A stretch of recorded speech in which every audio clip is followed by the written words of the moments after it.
Olá, meus preciosos irmãos, paz eterna de Cristo. Estamos mais uma vez aqui nesta oportunidade que Deus tem nos concedido para examinarmos a palavra de Deus e podemos agora crescer mais em graça através dos escritos bíblicos.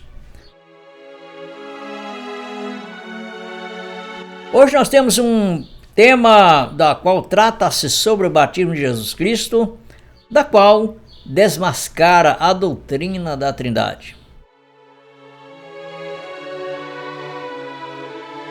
A cena do batismo de Jesus é frequentemente usada por trinitarianistas como um de seus principais pilares, para tentar justificar uma suposta existência de três pessoas divinas distintas, coeternas, coiguais, Deus Pai, Deus Filho, Deus Espírito Santo. Um politeísmo disfarçado de um único Deus. Porém, quando analisada com rigor bíblico, à luz da unicidade de Deus, essa narrativa não apenas não sustenta a doutrina trinitarianista, como a desmascara completamente. E é exatamente isso que nós vamos fazer: examinar a palavra, expor a palavra, como ele na verdade ensina quem na verdade é Deus para nós. Durante esse estudo, se você ficou com alguma dúvida, não se hesite em deixar nos comentários, isso é importante. Eu vou responder os comentários dentro de um tempo possível e eu solicito que você possa fazer um comentário decentemente, para que às vezes não exceda, né? Às vezes muitas pessoas fazem um comentário indecentemente, às vezes não concorda. Na verdade, discordar é natural. Eu discordo até mesmo dos nossos irmãos, ou você discorda. Nós temos um livre-arbítrio de crer naquilo que queremos crer. Exatamente isso. Portanto, essa mensagem é para aqueles que estão procurando algo dentro da palavra de Deus que condiz com aquilo que está no seu coração, que é a verdade. Portanto, não obriga ninguém a crer ou deixar de crer no que você está crendo. Mas sim, nós procuramos examinar a palavra de Deus dentro da sua originalidade, com toda fidelidade. E assim nós vamos crescendo em graça. Se teve dúvidas, deixe nos comentários.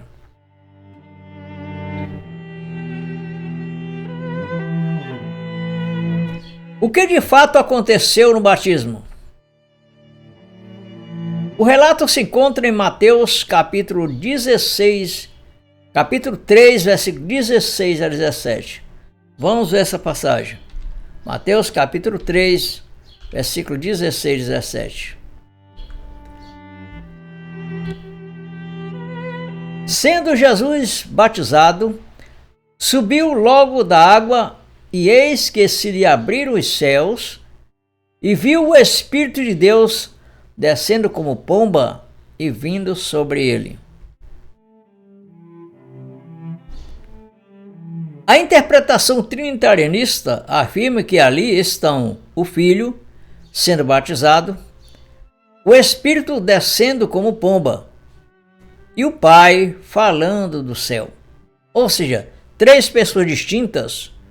No entanto, essa leitura é superficial e descontextualizada, pois ignora toda a revelação progressiva das Escrituras sobre a manifestação única de Deus em Cristo.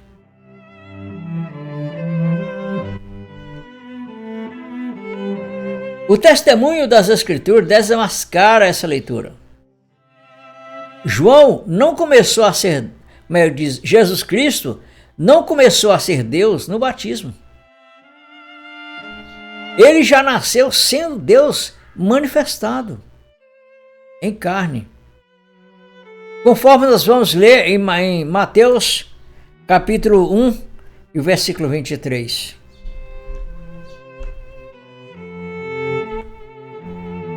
Eis que a virgem conceberá e dará à luz um filho, e chamarão pelo seu nome Emanuel, que traduzido é Deus conosco. Onde diz que ele é o Emanuel, que significa Deus conosco. Ou seja, e em João, capítulo 1, versículo 14, nos diz o seguinte, versículo 14. E o Verbo se fez carne e habitou entre nós, e vimos a sua glória como a glória do unigênito do Pai, cheio de graça e de verdade. Nós lemos que o Verbo, que era Deus, João capítulo 1, versículo 1, se fez carne e habitou entre nós. No batismo, não é a descida do Espírito que torna Jesus divino, mas sim, é o sinal para João Batista reconhecer que era o Messias.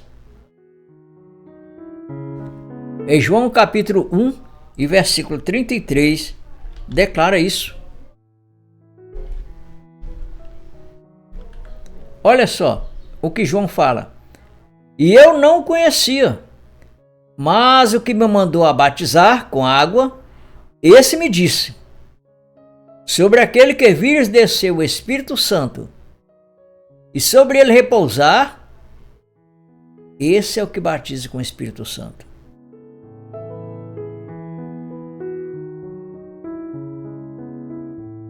Jesus já era Deus.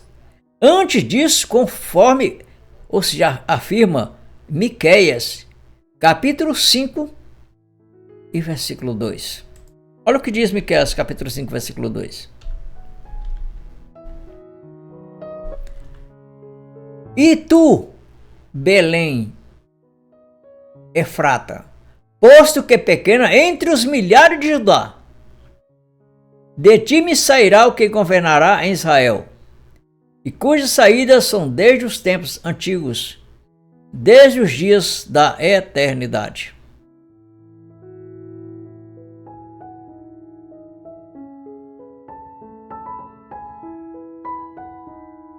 Que saída é desde os dias da eternidade? Que saída era essa?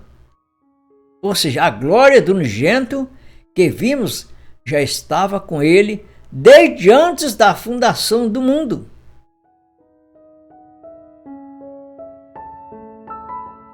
O Espírito de Deus descendo como pomba não revela uma pessoa separada, mas uma manifestação visível e simbólica. A pomba não é o Espírito Santo em si, mas uma forma simbólica para João reconhecer o ungido. Isso se confirma quando lembramos que Deus é Espírito. João capítulo 4 e o versículo 24 nos diz: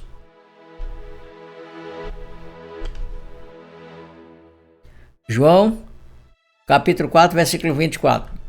Deus é Espírito, e importa que os que o adorem em espírito e em verdade.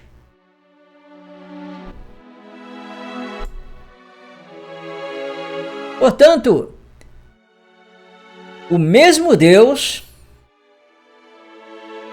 ele é um só, que opera todas as coisas. A palavra de Deus diz que em Efésios, capítulo 4, versículo 6, que há um só Deus e Pai de todos, o qual é sobre todos e por todos e em todos.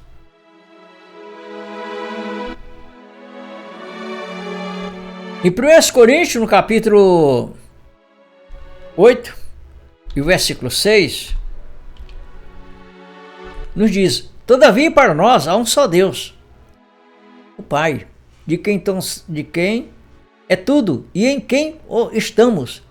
E um só Senhor Jesus Cristo, pelo qual são todas as coisas, e nós por ele.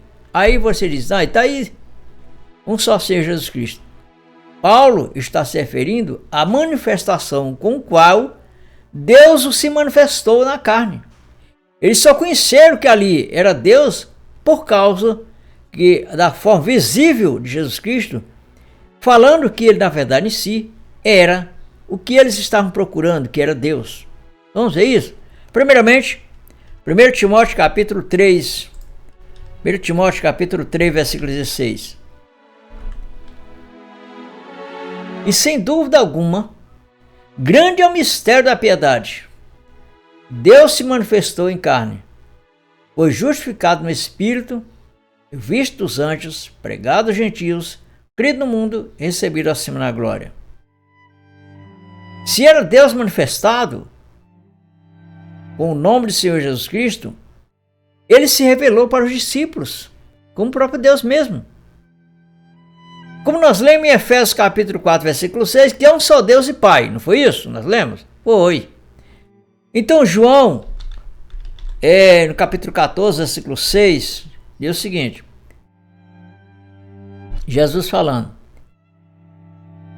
disse-lhe Jesus, eu sou o caminho e a verdade e a vida. Ninguém vem ao Pai senão por mim. Ou seja, Jesus Cristo mesmo falando, ele como homem falando. Aí continua, ele está falando com os discípulos. Se vós me conhecesseis a mim, também conhecereis a meu Pai. E já agora, desde agora o conheceis e o tendes visto. Jesus está falando com os discípulos. Então um dos discípulos, que é Filipe, perguntou para Jesus, Senhor, mostra-nos o Pai, isso que nos basta. Você acha que Filipe queria ver quem? Era uma segunda pessoa de Deus? Era uma terceira pessoa? Uma quarta? Uma quinta? Não. Filipe queria ver Deus. Nós lemos em Efésios capítulo 4, versículo 6, que lá diz que há um só Deus e Pai de todos. Portanto, vamos para a resposta de Jesus Cristo. Disse-lhe Jesus, estou há tanto tempo convosco que não me teres conhecido, Filipe. Quer dizer, Jesus Cristo estava como o Pai da eternidade, só que ele estava manifestado como homem. Deus está manifestado como homem. Há tanto tempo estou convosco que não me teres conhecido, Filipe. Quem me vê a mim, vê o Pai. Como diz tu mostras o Pai?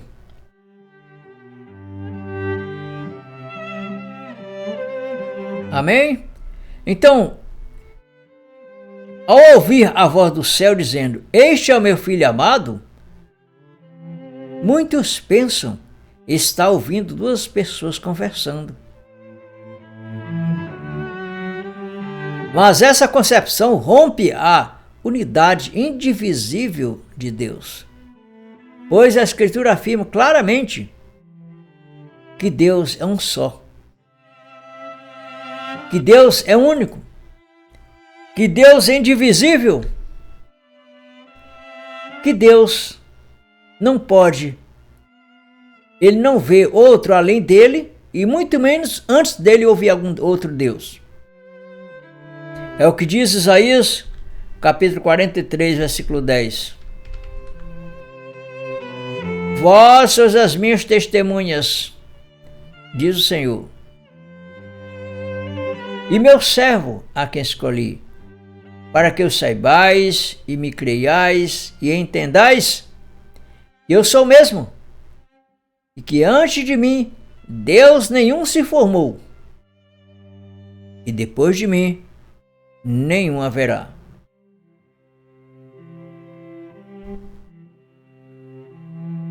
Ainda assim nós lemos em 2 Coríntios, capítulo 5, versículo 19, que este mesmo Deus que foi relatado aqui por Isaías 43:10, este mesmo Deus como sendo o único, ele que estava manifestado naquele corpo humano, em Jesus Cristo.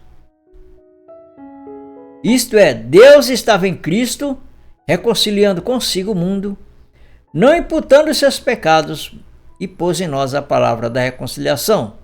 em 2 Coríntios capítulo 5, versículo 9. Isto tudo porque, na verdade, toda a divindade estava habitando em Jesus Cristo. Por isso afirmamos que o único que estava ali entre os homens manifestado era Deus. Colossenses capítulo 2, versículo 9. Porque nele habita corporalmente toda a divindade, toda a plenitude da divindade. Deus, sendo onipresente, pode manifestar-se no céu e na terra ao mesmo tempo. A voz do céu é uma declaração pública de identificação, para que os ouvintes soubessem que aquele homem era o Filho de Deus. Não uma pessoa distinta de Deus. Não uma segunda pessoa, não uma terceira, quarta, quinta, sexta. Quantos Deus dentro do politeísmo tivesse? Não, era um único Deus.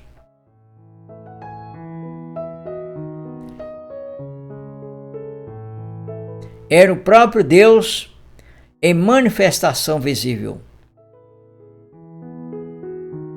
O próprio Senhor Jesus Cristo afirmou: quem me vê a mim, vê o Pai.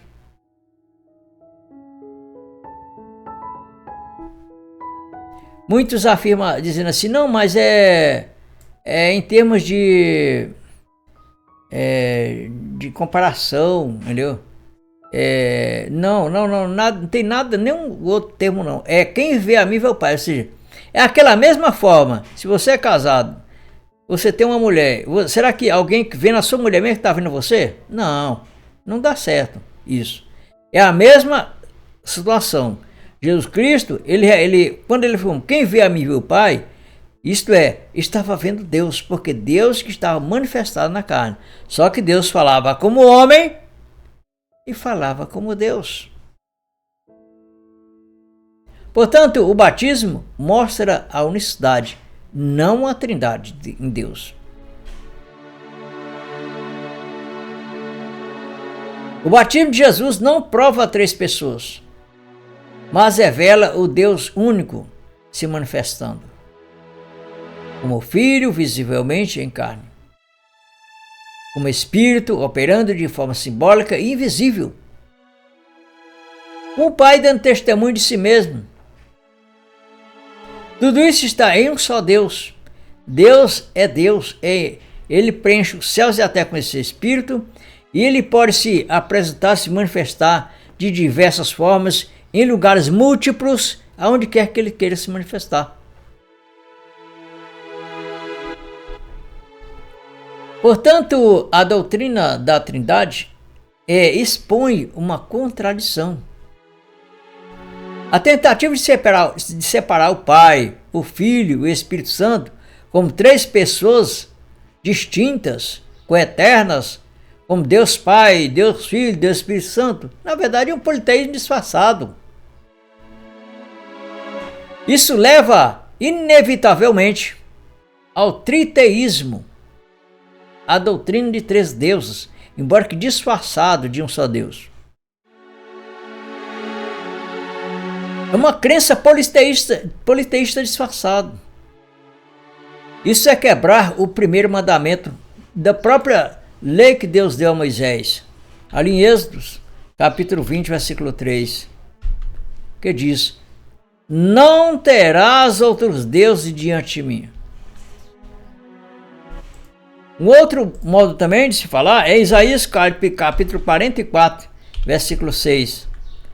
Assim diz o Senhor, Rei de Israel e seu Redentor, o Senhor dos Exércitos: eu sou o primeiro e eu sou o último, e fora de mim não há Deus.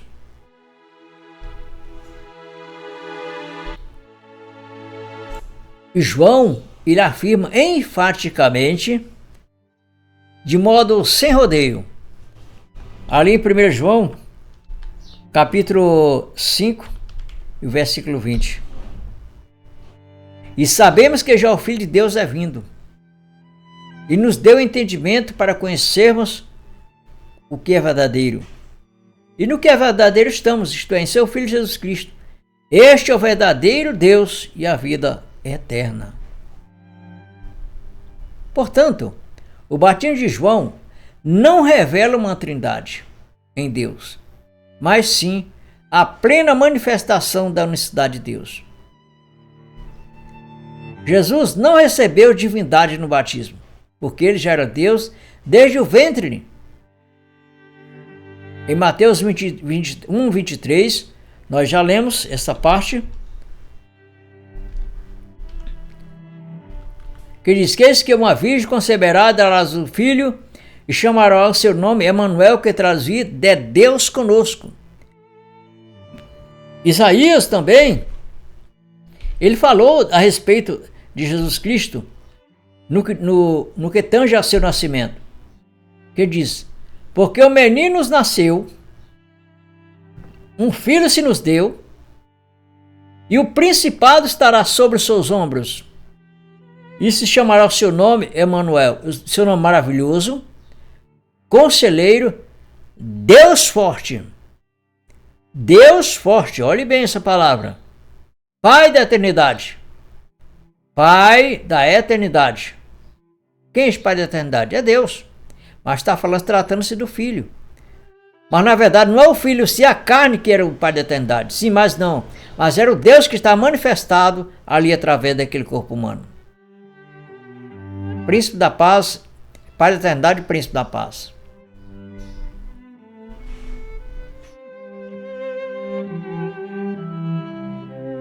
Portanto, a cena do batismo de Jesus Cristo, em Mateus capítulo 3, versículos 16 e 17, onde nós já lemos, não apenas revela a identidade do Messias, mas também desmonta por completo o conceito filosófico e antibíblico da Trindade.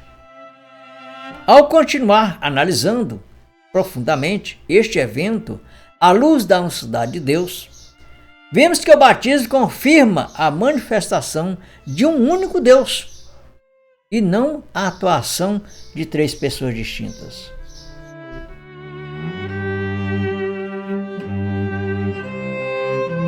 É essencial entender que o batismo não revela três pessoas cooperando umas com as outras, mas sim Deus se manifestando em múltiplas situações, para confirmar ali uma missão que ele mesmo tem em resgatar os que estavam debaixo da lei através de um corpo humano, ou seja, através de uma manifestação na carne. Ainda não entendeu? Deixe nos comentários. Quando Jesus foi batizado, ele estava cumprindo toda a justiça. Mateus capítulo 3, versículo 15. Jesus, porém, respondendo, disse-lhe: deixa por agora, porque assim nos convém cumprir toda a justiça. Isto é, estava se identificando com a humanidade pecadora. Embora que a palavra nos diz que nele não habitou pecado. Não cometeu pecado e nem na sua boca se achou engano. Em Hebreus capítulo 4 e versículo 5, versículo 15, nos diz o seguinte: porque não temos um sumo sacerdote que não possa compadecer-se das nossas fraquezas, porém um que, como nós, em tudo foi tentado, mas sem pecado.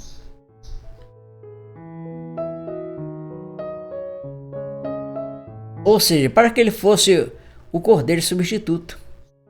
Isso mesmo. A voz do céu é uma declaração de Deus sobre si mesmo.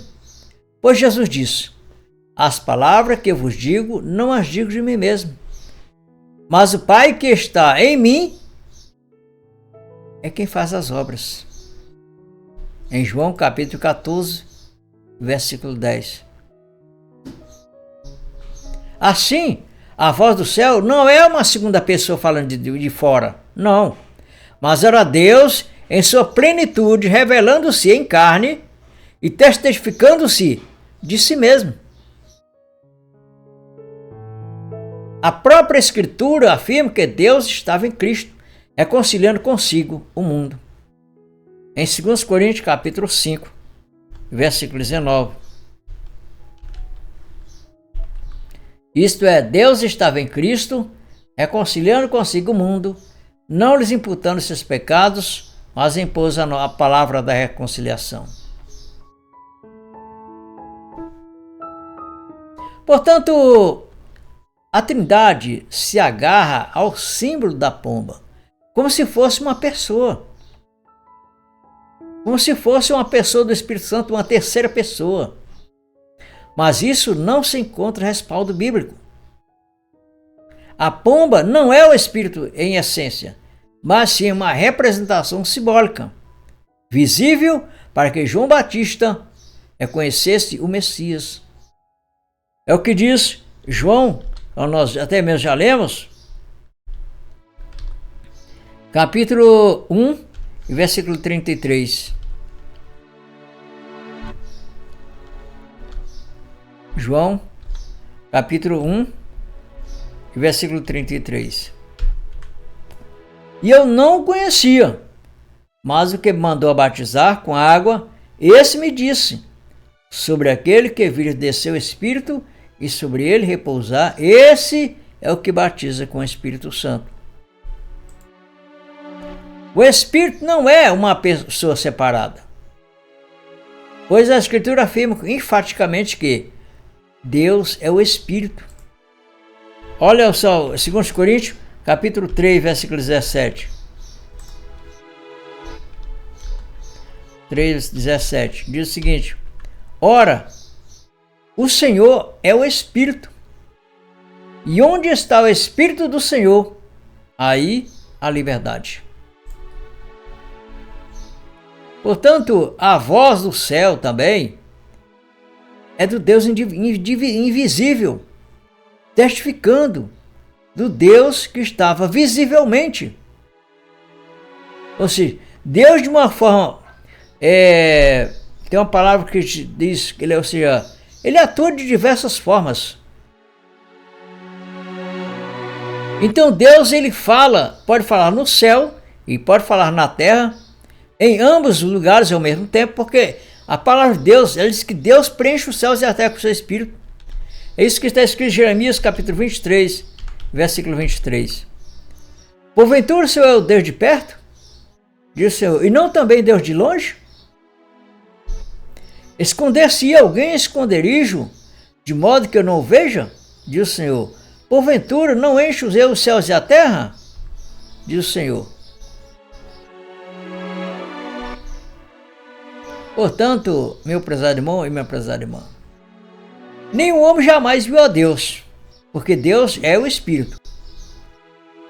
Mas para que o homem pudesse vê-lo, ele teve que se manifestar na carne, se tornar-se visível ao homem. É o que diz em 1 Timóteo capítulo 1, versículo 16. 1 Timóteo capítulo 1, versículo 16.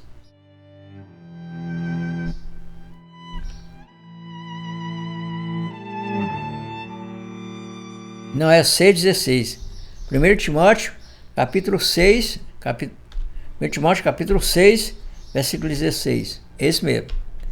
Aquele que tem, ele só a imortalidade, e habita na luz inacessível, a quem nenhum dos homens viu, nem pode ver,